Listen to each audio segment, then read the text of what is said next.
हम लोगों में से कुछ ने एक ना एक बार तो ऐसा देखा होगा या फिर एक ना एक बार तो ऐसा महसूस किया होगा कि घर का कोई कोई सा सामान अपने जगह से दूसरे जगह हो जाता है। गेट अपने आप खुल जाता है और हम तो ऐसा नहीं किए होते, ना ही हमारे घर वाले। फिर ये आखिर होता कैसे? और ज़रूरी थोड़ी है कि इसके पीछे किसी आत्मा का ही काम हो। हम ऐसा ही सोचते हैं, इस चीज़ के ऊपर ज़्यादा ध्यान नहीं लगाते, इग्नोर कर देते हैं। पर ऐसा हो सकता है कि सच में ये सारी चीज़ों के पीछे कोई आत्मा का काम हो, हमारे पीछे ही कोई आत्मा हो या फिर हमारे घर में कोई आत्मा भटक रही हो। यदि आप लोगों के साथ ऐसा कोई भी पैरानॉर्मल इंसिडेंट हुआ है तो आप लोग मुझे शेयर कर सकते हैं। मेरे वीडियो के नीचे डिस्क्रिप्शन में ईमेल दिया हुआ है, उस ईमेल में आप अपनी स्टोरी मुझे बता सकते हैं। और यदि आप लोगों को मेरे ये स्टोरीज, मेरे वीडियोस पसंद आते हैं तो प्लीज़ मेरे चैनल को सब्सक्राइब करिएगा और अपने फ्रेंड्स के साथ मेरे वीडियोस को शेयर करिएगा। तो आज की कहानी की शुरुआत होती है जतिन और स्नेहा से। जतिन एक कॉरपोरेट जॉब करता था, वहीं दूसरी तरफ स्नेहा अपने पैशन को फॉलो करने के लिए अपने ही घर में कुकिंग क्लास दिया करती थी। दोनों एक दूसरे को दिल से पसंद करते थे और वक्त के साथ उनकी बॉन्डिंग इतनी गहरी होते गई कि एक दिन उन्होंने शादी करने का फैसला ले लिया। शादी के बाद दोनों भिलाई में जतिन के परिवार के साथ रहते थे। कुछ साल गुजर जाते हैं और जतिन और स्नेहा के लाइफ में एक नई खुशी आती है, एक प्यारी सी बेटी। जिंदगी काफी सुकून भरा चल रहा होता है और बेटी के आने के 10 महीने के बाद जतिन को दुर्ग में एक काफी अच्छे पोजीशन में जॉब ऑफर आता है। अब जैसा कि सैलरी काफी ज्यादा अच्छा था तो इसे जतिन और स्नेहा डिसाइड करते हैं कि वो लोग दुर्ग चले जाएंगे।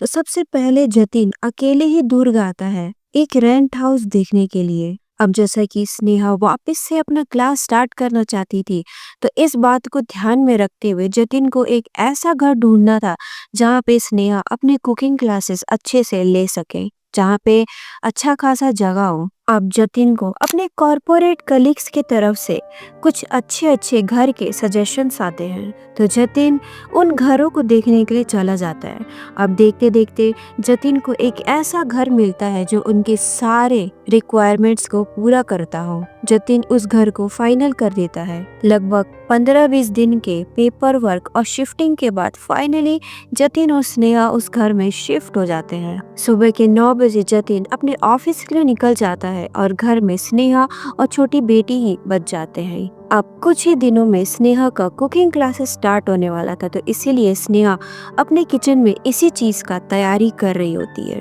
और उनकी छोटी बेटी बाजू वाले कमरे में कुछ खिलौनों के साथ खेल रही होती है। अब स्नेहा अपनी बेटी को चेक करने के लिए जाती है और वो देखती है कि उस कमरे का एक गेट खुला हुआ है जो कि दूसरे कमरे में जाता था। अब स्नेहा को ये बात काफी ज्यादा अजीब लगता है क्योंकि उसे याद था कि ये गेट बंद था। अब स्नेहा इस बात से थोड़ा परेशान हो जाती है और पूरा घर को तुरंत ही चेक करने लगती है। उसे लगता है कि शायद कोई घर में घुसा हो। वो जैसे ही घर चेक करती है उसे दिखता है कि बाकी सारी चीजें नॉर्मल है, सब चीज वहीं की वहीं है, तो वो थोड़ा सा नॉर्मल हो जाती है। अब कुछ दिन बाद जतिन के ऑफिस के एक कलीग ने एक बहुत बड़ा सा पार्टी ऑर्गेनाइज किए हुए था। जतिन स्नेहा को उस पार्टी में चलने के लिए कहता है। अब जैसा कि उस दिन स्नेहा की तबीयत काफी ज्यादा खराब थी तो स्नेहा उस पार्टी में जाने के लिए मना कर देती है, लेकिन जतिन को वो पार्टी अटेंड करने को कहती है। स्नेहा के कहने पर जतिन उस पार्टी में चला जाता है। अब स्नेहा बेटी को रूम में सुलाकर हॉल में रखे सोफे में लेट जाती है। अब देखते ही देखते स्नेहा का तबीयत काफी ज्यादा बिगड़ने लगता है, उसका फीवर काफी ज्यादा हाई होने लगता है। वो बड़े ही मुश्किल से उठकर मेडिसिन लेने जाती है, लेकिन उसका ध्यान एक अजीब सी चीज पर पड़ता है। हॉल का दरवाजा खुला हुआ था। स्नेहा वापस से पूरा घर चेक करने लगती है और वो जैसे ही जैसे पूरा घर चेक करने लगती है तो और भी ज्यादा अजीब सी चीजें दिखाई देती है कि हर कमरे का गेट खुला हुआ है, यहाँ तक कि बाथरूम का टैप चालू है। स्नेहा तुरंत ही अपनी बेटी के पास भागती है और वो देखती है कि बेटी उसी जगह पे सोई हुई है। अब इसमें सबसे और अजीब चीज ये था कि भले ही गेट खुला हुआ हो लेकिन घर का कोई एक भी सामान इधर से उधर नहीं हुआ था। तो स्नेहा हॉल का गेट को बंद करके वापस सोफे में लेट जाती है। लेकिन वो बाकी कमरे का गेट वैसी का वैसी छोड़ देती है ताकि जतिन के आने पर वो ये सारी चीजें दिखा सके। वो तुरंत ही जतिन को कॉल करती है और उसे तुरंत ही घर आने को कहती है। जतिन जैसे ही घर पहुंचता है, स्नेहा ये बात बताती है। पर हैरानी की बात तो ये थी कि जैसे ही जतिन घर पे आता है, सारी चीजें नॉर्मल हो चुकी थी। गेट वापस से बंद हो गया था और बाथरूम का फ्लोर बिल्कुल सूखा था। ऐसा लग रहा था कि यहाँ तो कोई टैप कभी चालू था ही नहीं। इस बात पे जतिन स्नेहा से कहता है कि उसकी तबीयत काफी ज्यादा खराब है, तो उसे शायद वहम हो रहा, उसे अभी आराम करना चाहिए। 2 दिन बाद स्नेहा अपने कुकिंग क्लास वाले रूम को डेकोरेट कर रही थी और उसी कमरे में अपनी बेटी को भी रखी हुई थी ताकि अपनी बेटी पर उसकी नजर बार बार जा सके। बीच बीच में स्नेहा अपनी बेटी पर नजर डालते रहती थी। अब थोड़ी देर के बाद जब स्नेहा वापस से अपनी बेटी को देखती है तो उस जगह पे उसकी बेटी नहीं थी। स्नेहा अगले कमरे में जाती है और जो नजारा उसके सामने आता है वो उसे हक्का बक्का कर चुका था। उसकी 10 महीने की बेटी जो सिर्फ क्रॉल कर सकती थी, वो चल रही थी। देखकर ऐसे लग रहा था जैसे कोई 2-3 साल का बच्चा हो, क्योंकि जाहिर सी बात है एक 10 महीने के बच्चे के लिए चल पाना इम्पॉसिबल है। स्नेहा ये देखकर तुरंत ही अपनी बेटी को अपने गोद में उठा लेती है। लेकिन ये बात स्नेहा को काफी ज्यादा खुश कर रहा था, क्योंकि उसे लगता है कि उसकी बेटी बाकी बच्चों से काफी ज्यादा अलग है जो जल्दी चलना सीख गई। स्नेहा ये बात जतिन को बताती है और स्नेहा और जतिन दोनों ही इस बात पे काफी ज्यादा खुश हो जाते हैं। अब शाम होते ही जतिन अपने काम से वापस घर आता है। वो थोड़े देर रेस्ट करता है और जब वो रेस्ट करके उठता है तब स्नेहा उसे घर के कुछ सामान का एक लिस्ट पकड़ा देती है और उसे वो सामान लाने को कहती है। जतिन सामान लेने के लिए घर से बाहर चला जाता है और वहीं दूसरी तरफ स्नेहा रात के डिनर के लिए प्रिपरेशन कर रही होती है। अब स्नेहा लोगों का जो किचन था वो एक साइड से ओपन था, मतलब वहां से हॉल को आर पार देखा जा सकता था और वहीं पे स्नेहा अपनी बेटी को रखी हुई थी ताकि वो उस पे नजर बनाए रखे। स्नेहा रात का प्रिपरेशन कर ही रही होती है कि उसकी नज़र फिर से उसकी बेटी पर जाती है और वो देखती है कि उसकी बेटी वापस से चल रही है। अब स्नेहा इस मूवमेंट को क्लिक करने के लिए धीरे से किचन से बाहर निकलती है ताकि हॉल पे रखे उसके मोबाइल को वो ले सके। लेकिन जैसे ही वो किचन से निकलती है वो देखती है कि उसकी बेटी के सामने एक आदमी चल रहा है जो कि काफ़ी ज़्यादा बूढ़ा था और जिसका चेहरा काफ़ी ज़्यादा डरावना था। ये देख के तो स्नेहा के जैसे होश ही उड़ गए थे। वो भागते हुए जाती है, अपनी बेटी को गोद में उठाती है और जैसे ही वो बेटी को गोद में लेती है वो आदमी हॉल से दूसरे कमरे में घुस रहा था। स्नेहा उस आदमी को देख के जोर से चिल्लाती है और कहती है कि वो यहाँ पे क्यों आया है। वो आदमी बिना कुछ रिएक्ट किए एक कमरे से दूसरे कमरे में चलता जा रहा था और जैसे जैसे वो दूसरे कमरे में घुसता उस कमरे का गेट अपने आप ही खुलता जा रहा था। वो आदमी पूरे घर का एक चक्कर काट के वापस से हॉल से बाहर निकल जाता है। स्नेहा ये दृश्य देखकर खुद को संभाल नहीं पा रही थी और अपनी बेटी को कस के पकड़ के हॉल के कोने में डर के मारे बैठी हुई थी। जैसे जतिन घर में आता है वो देखते है कि सब चीज तो एकदम नॉर्मल है, लेकिन ये स्नेहा डरी हुई क्यों है। स्नेहा इस बात को जतिन को बताती है, पर जतिन को अभी भी ये लग रहा था कि ऐसी कोई चीज हो ही नहीं सकती। स्नेहा जतिन को कहती है कि उन्हें इस घर में नहीं रहना चाहिए। अब जैसा कि जतिन इस बात को विश्वास ही नहीं कर रहा था, तो जाहिर सी बात है वो ये घर कैसे छोड़ सकता था। यहाँ तक तो स्नेहा अच्छे से समझ चुकी थी कि इस घर में किसी आत्मा का वास है।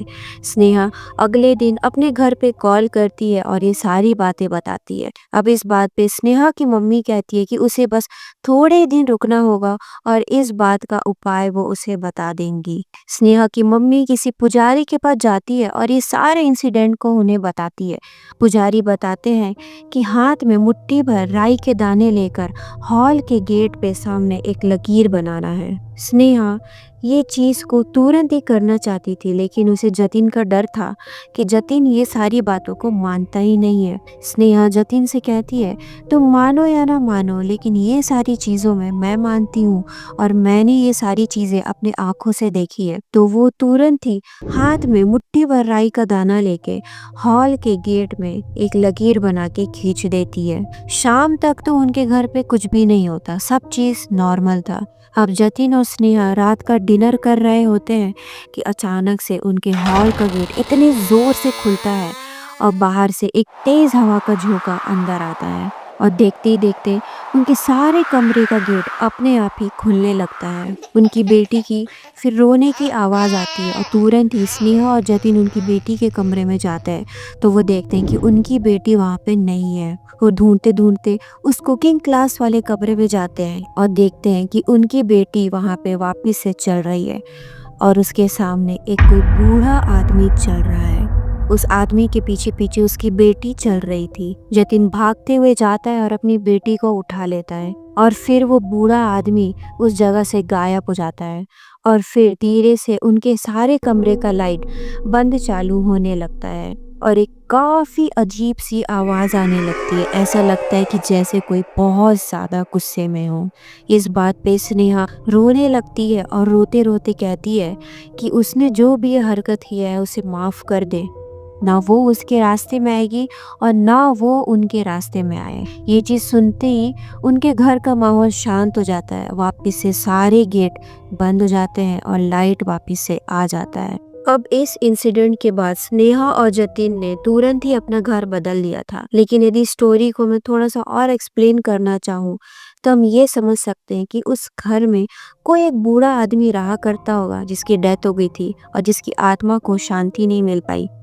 वो आत्मा उस घर में हर रोज आता और अपने घर का एक चक्कर काटता। वो जहाँ जहाँ जिस कमरे में जाता उस कमरे का गेट खुलने लगता। अब जैसे कि स्नेहा उस आदमी के रास्ते में एक लकीर खींच दी थी तो इस कारण से उस आदमी का आत्मा काफी ज्यादा गुस्सा हो गया था। ऐसे देखा जाए तो शायद उस आदमी का आत्मा किसी को चोट नहीं पहुंचाता, क्योंकि अभी तक हमने जो भी चीज सुना उस पूरी कहानी में उसने किसी को भी चोट नहीं पहुंचाया। वो तो बस अपने ही रास्ते में चलता था। लेकिन कोई भरोसा नहीं है कि आगे क्या होता। तो सबसे सही कदम तो यही था कि वो लोगों ने घर बदल लिया। एंड आई होप कि आप लोगों को ये वीडियो पसंद आया हो और यदि सच में आप लोगों के पास ऐसी कोई भी स्टोरी है तो आप लोग मुझे ज़रूर शेयर करिएगा। तब तक के लिए अलविदा, मिलते हैं हम अगले वीडियो पे।